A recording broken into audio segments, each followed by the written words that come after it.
দীর্ঘ তাপপ্রবাহের পর বৃষ্টির দেখা মিলছে রাজধানী সহ দেশের বিভিন্ন অঞ্চলে। গত রাতেও ঝোড়ো হাওয়া সহ শিলাবৃষ্টি হয়েছে ঢাকায়। এছাড়া চলতি মাসে একটি ঘূর্ণিঝড়েরও আভাস দিয়েছে সংস্থাটি। দেশের ৩টি অঞ্চলের উপর দিয়ে ঘন্টায় ৬০ থেকে ৮০ কিলোমিটার বেগে বজ্র বৃষ্টি সহ ঝোড়ো হাওয়া বয়ে যেতে পারে। ফলে এসব এলাকার নৌবন্দর সমূহকে ২ নম্বর নৌ হুঁশিয়ারি সংকেত দেখাতে বলা হয়েছে।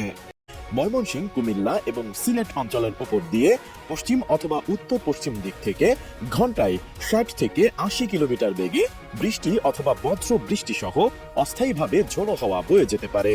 এসব এলাকার নদীবন্দর সমূহকে ২ নম্বর নৌ হুঁশিয়ারি সংকেত দেখাতে বলা হয়েছে। এদিকে চলতি মাসে ঘূর্ণিঝড়ের আভাস দিয়েছে আবহাওয়া অধিদপ্তর। ১৫ তারিখের মধ্যে এটি আসতে পারে। বঙ্গোপসাগরে ১ থেকে ২টি লঘুচাপ সৃষ্টি হতে পারে, সেটি থেকে একটি নিম্নচাপ বা ঘূর্ণিঝড়ে রূপ নিতে পারে বলে জানিয়েছে সংস্থাটি। সোমবার আবহাওয়াবিদ মোহাম্মদ আব্দুর রহমান খান এসব তথ্য নিশ্চিত করেন। মে মাসে স্বাভাবিক বৃষ্টিপাত হতে পারে, তবে ১৫ তারিখের পর ২টি লঘুচাপ সৃষ্টি হতে পারে, যার মধ্যে একটি ঘূর্ণিঝড়ে রূপান্তরিত হওয়ার আশঙ্কা রয়েছে। আবহাওয়া অফিস আরো জানিয়েছে, সোমবার থেকে পরবর্তী ৭ দিন সব বিভাগেই ঝড় বৃষ্টি থাকতে পারে, তবে ঝড় বৃষ্টির প্রবণতা পূর্বাংশে বেশি থাকতে পারে। ঝড় বৃষ্টি থাকবে মধ্যাঞ্চলেও, তবে পশ্চিমাংশে বৃষ্টি কিছুটা কম থাকতে পারে।